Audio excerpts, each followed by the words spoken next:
Can I tell you what I've been noticing? And I need you to tell me I'm not crazy. Because this has been happening so consistently that I'm starting to think it's not coincidence anymore.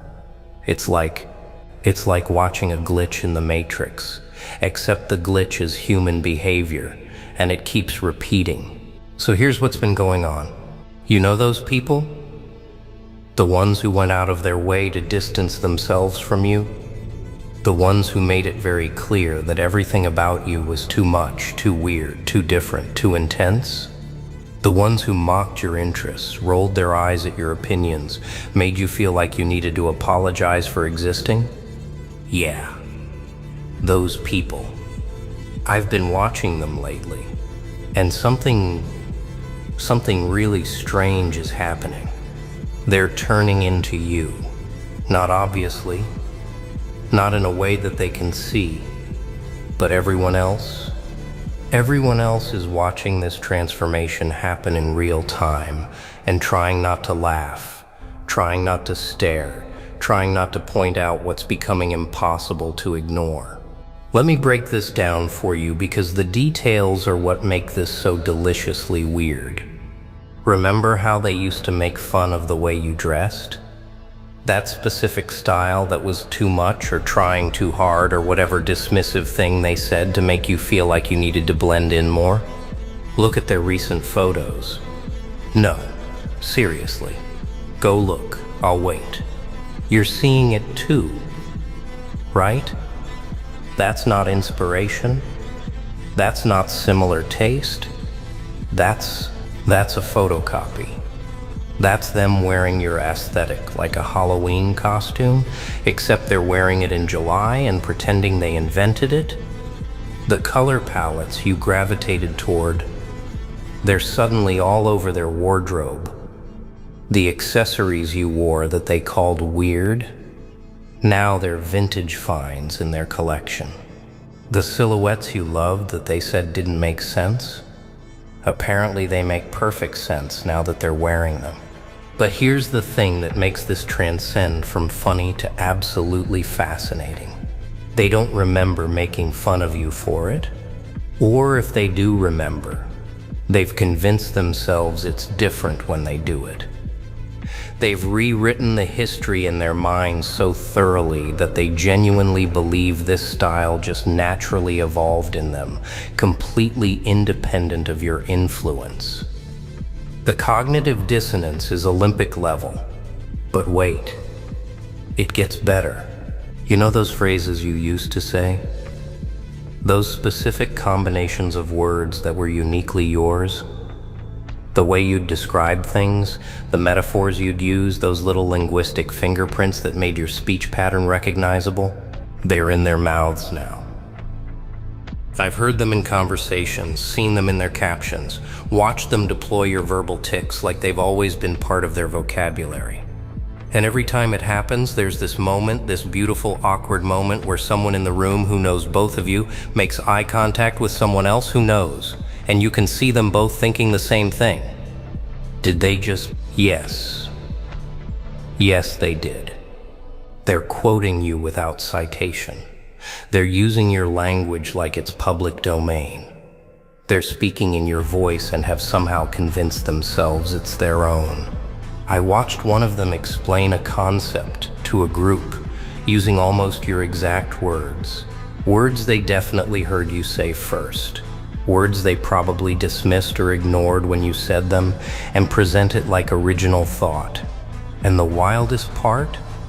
They were so confident, so certain, so completely unaware that they were performing an impression of someone they claimed to have outgrown. But it's not just aesthetics and vocabulary. It's the interests. Oh my God. The interests. The hobbies they called pointless when you talked about them. Suddenly they're really into that. The music genres they said were not their style. That's all they listen to now. The books, the movies, the entire cultural landscapes they dismissed as beneath them or too niche or not worth their time, they're fluent in all of it now. And they're not just casually familiar. They've gone deep. They've adopted these interests with the fervor of a recent convert, which I guess they are, except they don't recognize the religion they've converted to. They don't see that they're practicing in a temple you built. I saw one of them give a passionate explanation about something you introduced them to years ago, something they openly mocked you for caring about, and they were explaining it to someone else like they were the expert, like they discovered this obscure thing through their own sophisticated taste, like you didn't spend hours trying to get them to understand why it mattered. The historical revisionism is honestly impressive. But you want to know where this gets really psychological? It's in the mannerisms. The way you laugh, the way you gesture when you're telling a story, the way you tilt your head when you're thinking, the specific way you express excitement or skepticism or disbelief. I've seen these physical behaviors migrate into their bodies. It's uncanny. It's like watching someone unconsciously learn a dance they swore they'd never perform. Their body language is slowly morphing into yours, and they're completely unaware it's happening. Friends who've known both of you have mentioned it. Quietly, in private. With that tone people use when they're describing something that feels a little bit supernatural. Have you noticed that their name is starting to move like, okay, so I'm not the only one seeing this. Is it just me? Or are they basically doing an impression at this point? These conversations are happening in group chats. They're not in, at gatherings they don't attend. In the margins of social situations where people are trying to be polite but can't help noticing the uncanny mimicry. And the thing is, and this is where it shifts from amusing to something else entirely, they seem to be doing it without any awareness of the source material. It's not deliberate imitation. That would almost be flattering in a weird way, right? Like at least they'd be acknowledging your influence. No, this is something stranger. This is absorption. This is unconscious integration. This is their psyche cannibalizing aspects of yours, because apparently despite all their protest, despite all their efforts to distance themselves, despite all their claims that you were too different or too much, you were the blueprint they secretly wanted to follow. And now they're following it without a map, without directions, without even recognizing the territory they're walking through. Let me tell you about the reactions I've been seeing from mutual acquaintances, because this is where it gets really good. People are noticing. Oh, they're noticing. And at first they're confused. There's this period where they can't quite put their finger on what's different, what's changed, why this person suddenly seems familiar in a way they shouldn't. Then it clicks. And once it clicks, they can't unsee it. I've watched people's faces go through this realization in real time. There's the squint, the mental comparison, the moment of wait a second, and then impact, recognition, the sudden understanding that they're watching a live-action cover band perform someone else's greatest hits. Some people find it funny. They'll make subtle jokes, little references that fly over the copycat's head, but land perfectly with anyone who knows the truth. Inside jokes about where we've seen this before, comments about originality delivered with just enough edge to sting if you're paying attention. But some people find it disturbing, because there's something uncanny valley about watching someone become someone else without realizing it. There's something psychologically unsettling about witnessing identity theft, where the thief doesn't know they're stealing, and the victim is standing right there watching it happen. It raises questions people don't want to ask out loud. How much of personality is actually original? How much of who we are is just absorbed from people we've been close to? And if someone can unconsciously absorb this much from someone they claim to dislike, what does that say about the strength of the original personality?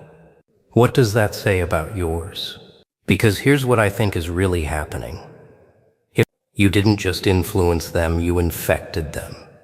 Not in a malicious way, but in the way that strong personalities infect the space around them. In the way that people with clear self-definition create a gravitational pull that others orbit around, even when they're trying to escape.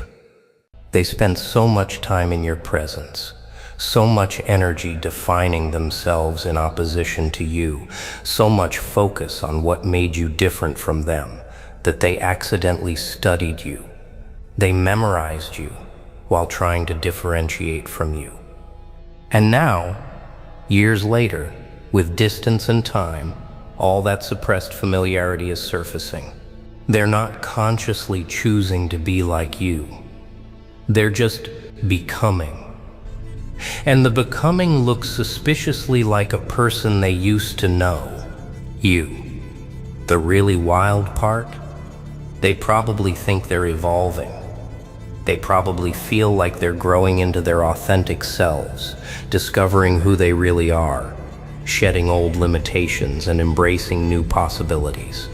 And technically, they're right. They're just not aware that the new possibilities they're embracing are old realities. You were already living. They're discovering themselves by accidentally discovering you.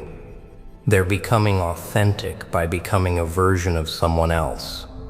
The irony is so thick, you could build a house with it.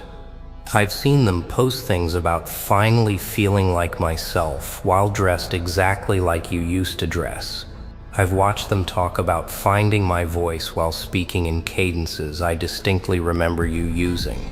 I've observed them celebrate breaking free from who people expected me to be, while conforming to a template you designed years ago. And nobody wants to be the person who points it out directly. Because what do you even say? Hey, you know you're basically cosplaying your former friend's entire personality, right? Just FYI, you've become a tribute act. Congratulations on your transformation into someone else's past self. You can't say these things. So instead, people just watch and whisper and exchange knowing looks when the similarities become too obvious to ignore. But here's what I want you to understand. This isn't about them anymore. This stopped being about them the moment the mimicry became visible to everyone else. Now it's about what this reveals about you. Because people don't unconsciously copy weakness. They don't absorb mediocrity. They don't accidentally integrate traits from people who don't have something worth taking. The fact that they're becoming you, even while claiming they moved on from you, even while maintaining that you were never that important to them, even while constructing entire narratives about how different you were, that's proof. Proof that you were the main character in a story they were trying to pretend was an ensemble cast. Proof that your personality had enough gravitational pull to alter their orbit even after they left your atmosphere. Proof that everything they criticized about you was actually everything they secretly wanted to embody but couldn't figure out how to access while you were still around. They needed you gone to become you. They needed distance to start the transformation, because proximity would have made the copying too obvious, too uncomfortable, too laden with acknowledgement that you had something they wanted. So they left. They distanced. They drew boundaries and made declarations and ensured everyone knew they were different from you, better than you, evolved beyond you. And then slowly, quietly, unconsciously, they started the impression. Do you know what the psychological term for this is? It's called identification with the aggressor in some contexts, but that's not quite right here. This is more like identification with the departed. They're mourning a connection by becoming the person who left. They're processing loss by inhabiting the space the lost person occupied. except they're not aware they're mourning. They think they're celebrating. They think they're winning. And maybe, in their version of the story, they are. But in the version that everyone else is watching, the version with all the context, all the history, all the before and after comparisons, you already won. You won so thoroughly that they're giving you the ultimate compliment. Without realizing it, they're living proof that your way of being was worth copying, your style was worth stealing, your voice was worth echoing. You were the trendsetter, and they're the trend. You were the original, and they're the reproduction. You were the source code, and they're running your program on their hardware, claiming it's an original operating system. And here's the beautiful part. You don't have to say anything.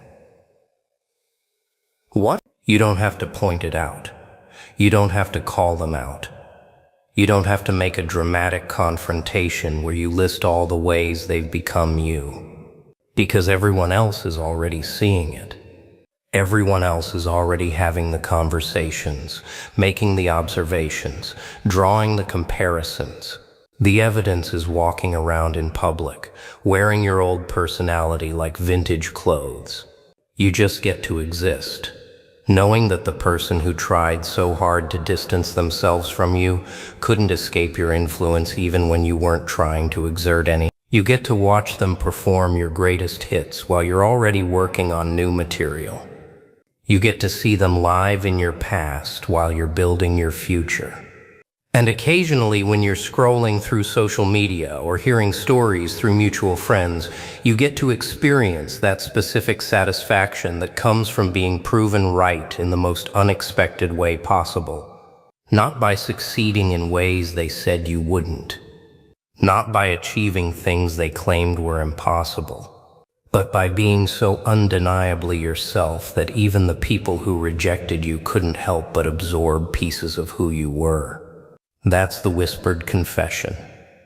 That's what I've been noticing. That's what we've all been watching in real time, trying not to laugh, trying not to stare, trying not to create an entire group chat just to document the ongoing transformation. And now that I've said it out loud, now that it's been named, you can't unsee it either. Huh? Every time you see them now, every photo, every post, every second-hand story about what they're doing or how they've changed or who they've become, you'll see the mirror. You'll see the echo. You'll see the copy that doesn't know it's copying, and you'll smile, because you'll know something they don't. Imitation might be flattery, but unconscious imitation? That's domination. Welcome to the victory you didn't even know you were fighting for.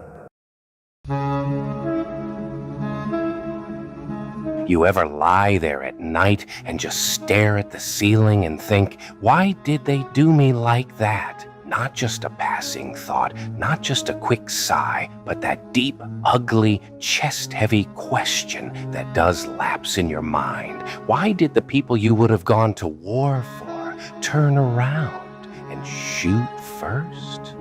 Why did the ones you trusted with your heart handle it like it was disposable? You would have gone broke for them. You would have answered every call. You would have showed up at 3 a.m. without hesitation. And what did they do? They watched you drown and took notes. You gave them your time. You sacrificed your peace. You lowered your standards just to keep them close. You saw their wounds and said, I can handle that.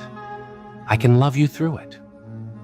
But when it was your turn, when you were the one bleeding, they acted like your pain was an inconvenience, like your feelings were drama, like your tears were exaggeration. And that right there, that's not just disappointment. That's betrayal.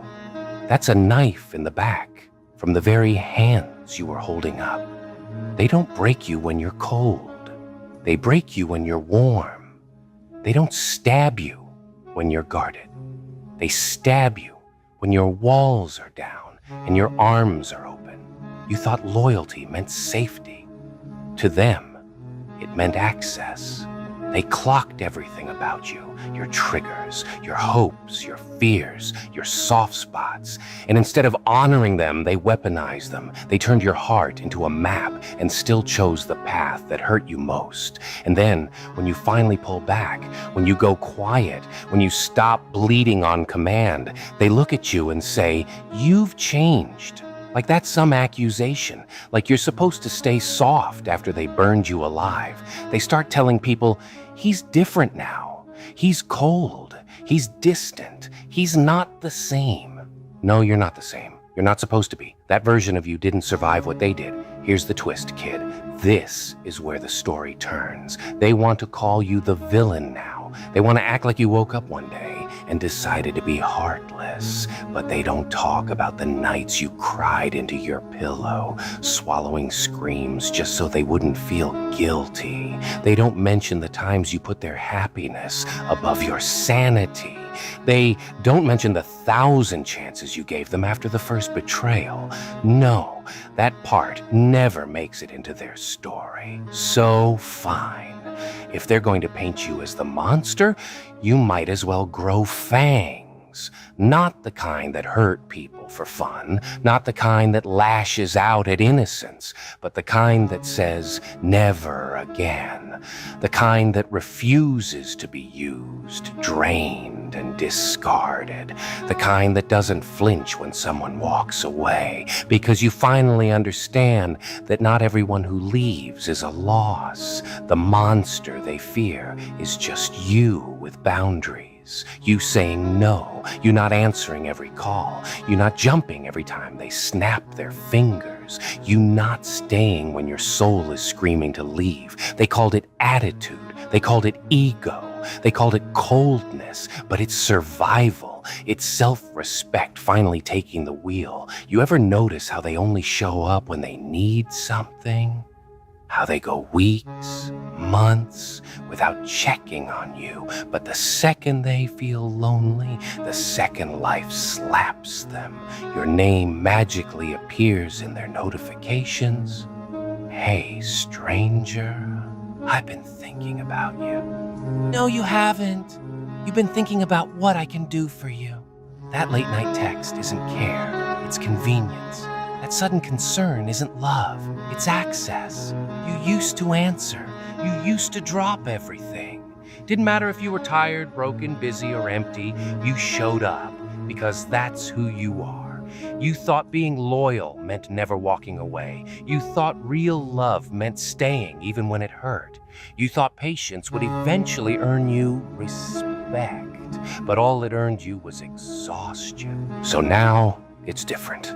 Now the phone rings and you let it ring. Now the message comes and you leave it on read. Now they knock and you don't open, not because you're bitter, but because you finally see the pattern, because you finally understand that some people don't miss you.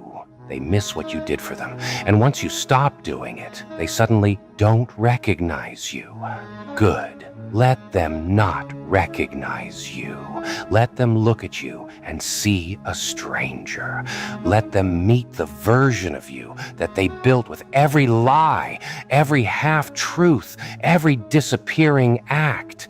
They didn't think their actions had consequences. They thought you'd always be there, no matter how many times they shattered you.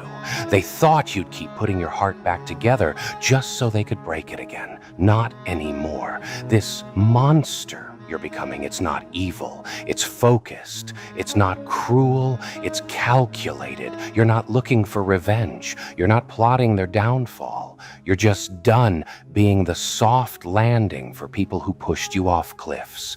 You're done being the therapist for people who never asked how you were doing. You're done being the loyal one in rooms full of opportunists. They will say you're selfish now. They will say you fell off. They will say you switched up. What they won't say is, I took advantage of him. I played with his loyalty. I knew he'd always be there, so I stopped showing up for him. They won't say that. but you know the truth. Deep down, they do too. Here's something raw. Some of them never planned to stay. They walked into your life already knowing they'd leave once they got the comfort, the validation, the attention, the stability. It was never we.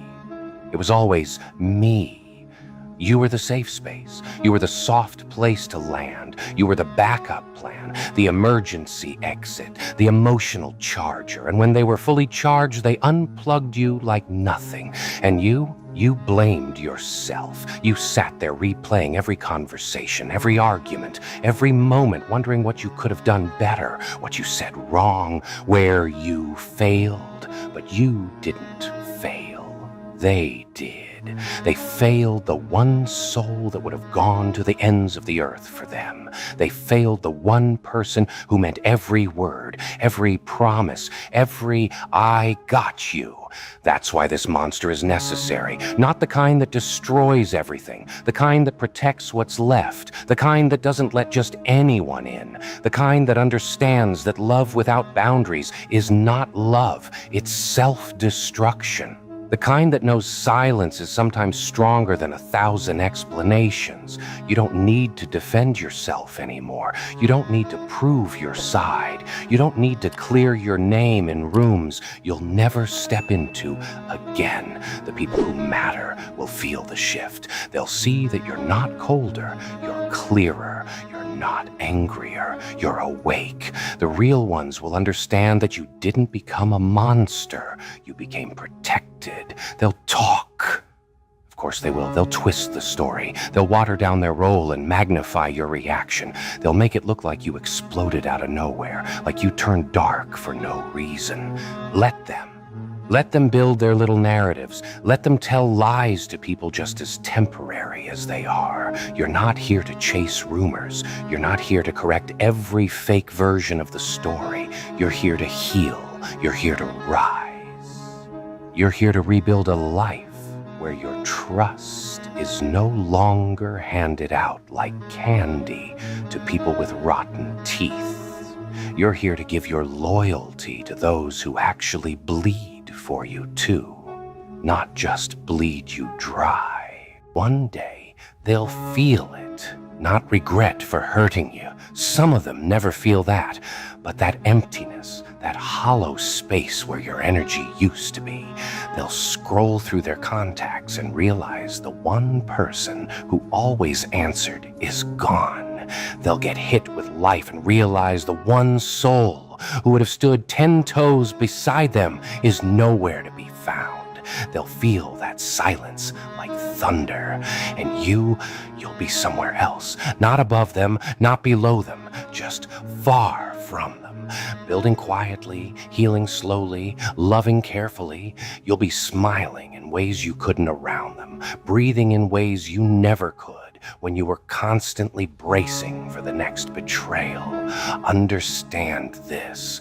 You didn't become a monster because you're cruel. You became a monster because the world kept feeding on your softness, because people took your kindness as a weakness, your patience as permission, your loyalty as something guaranteed. Now they're confused that you've changed the terms, that your heart now comes with conditions, that your peace now has a price. So no, you're not going back. You're not reopening doors that nearly destroyed you. You're not handing out second chances to people who squandered the first 10. You're not shrinking so they can feel tall again. The old you died when they broke your trust. The new you rose from the ashes, sharper, steadier, quieter. Call it a monster if you want. Call it a villain. Call it whatever helps them sleep at night. But you know what it truly is. It's you finally choosing yourself.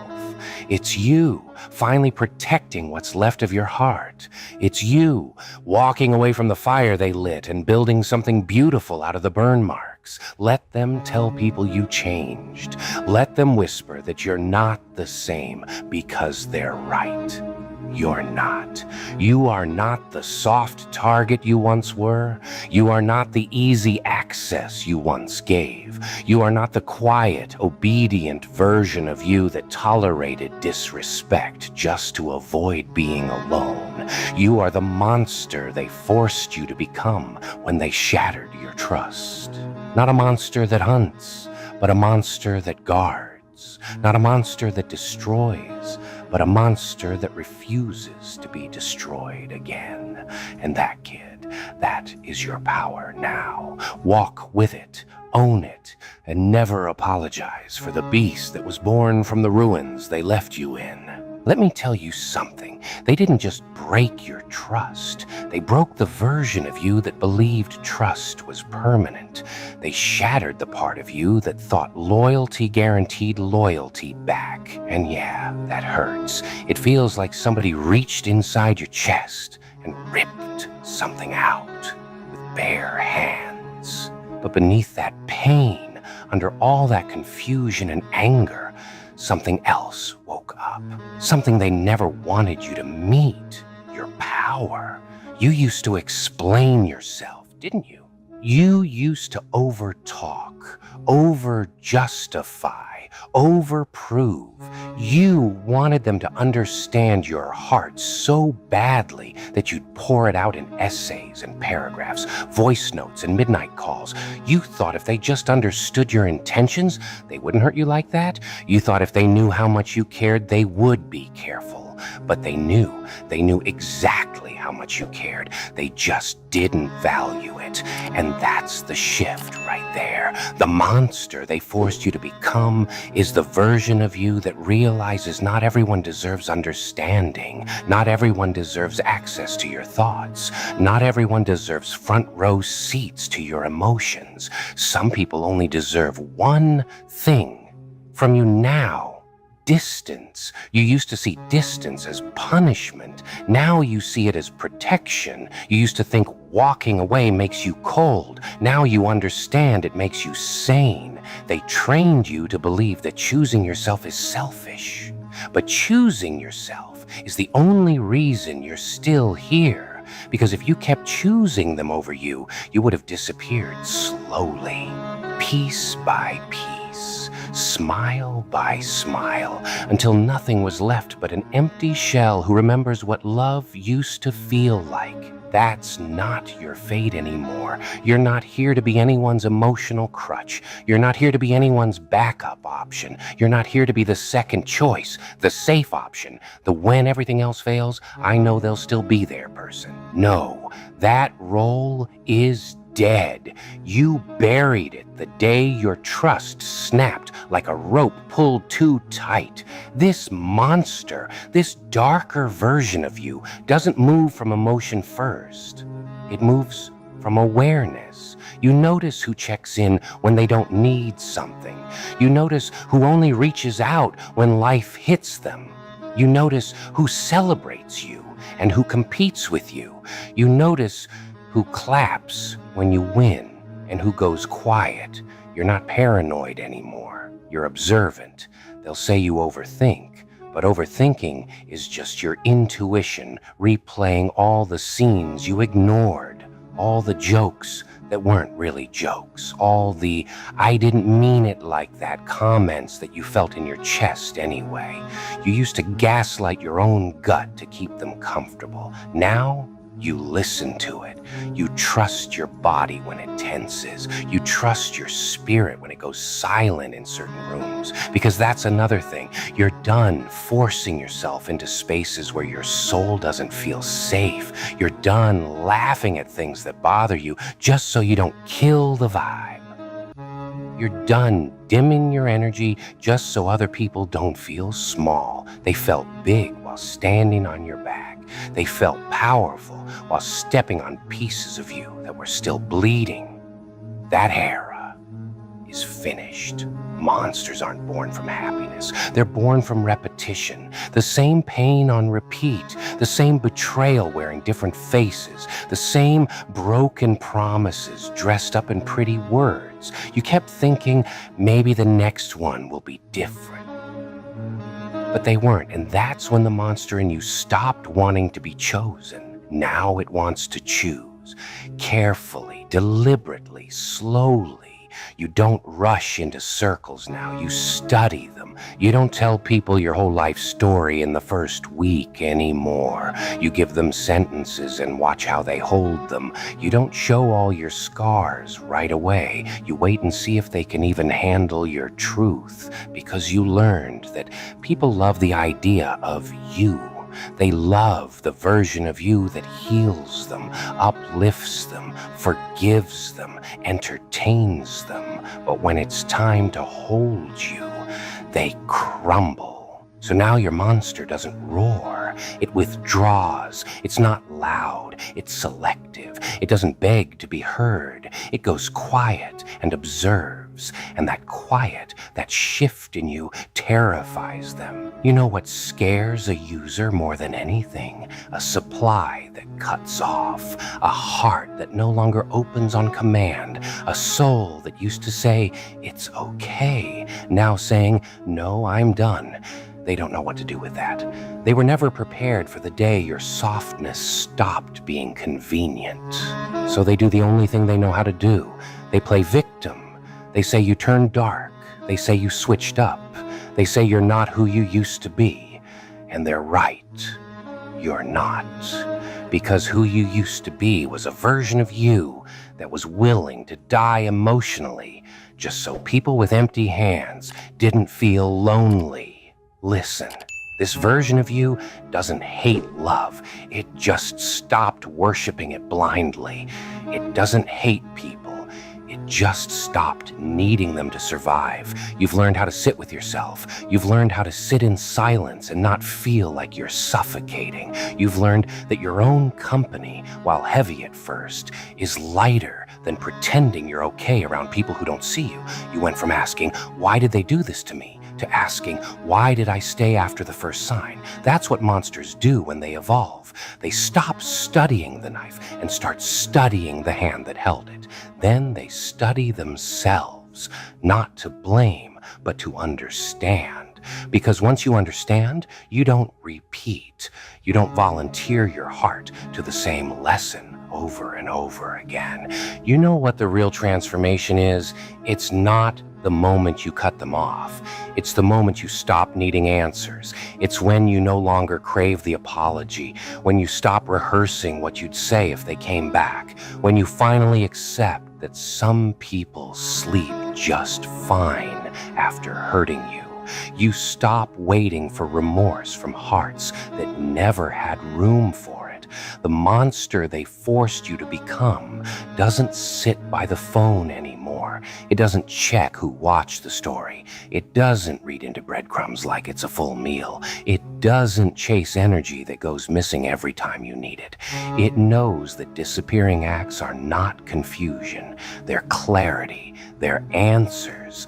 And answers don't need follow-up questions. You start investing your energy differently into your craft, into your growth, into your body, mind, spirit, into people who actually reciprocate, into spaces where your name is safe when you're not around, into conversations that feed you, not ones that drain you.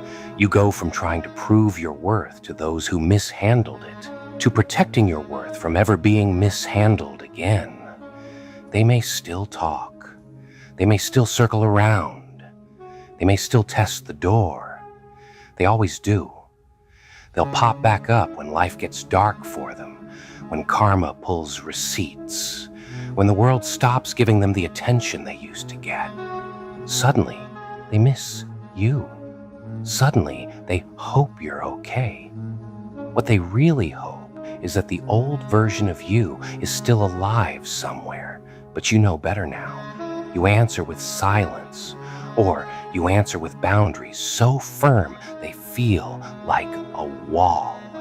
Either way, the message is the same. I'm not that person anymore.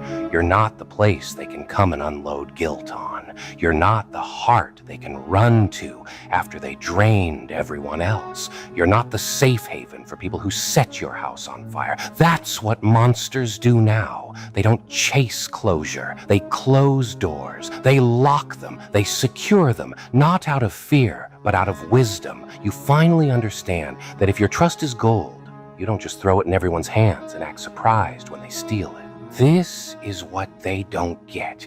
You didn't want to become this. You wanted to stay soft. You wanted to believe in forever. You wanted to believe that if you were solid, they'd be solid too. But life and people and patterns, they taught you different. The monster you are now isn't a costume. It's armor. It's the layer that sits between your heart and anyone who thinks they can play with it like a toy. Will people misunderstand you now? Absolutely. They will say you're cold because you don't overshare. They will say you're arrogant because you don't chase. They will say you're rude because you say no without writing essays. Let them. If they wanted access to the softer version of you, they should have treated the old one like it mattered. You're not here to keep proving that you're a good person. Your actions already proved that. How you loved already proved that. How you forgave already proved that. Now your job is not to keep proving your heart. It's to protect it. To guard it like something sacred, because it is. In the end, that's the real monster move.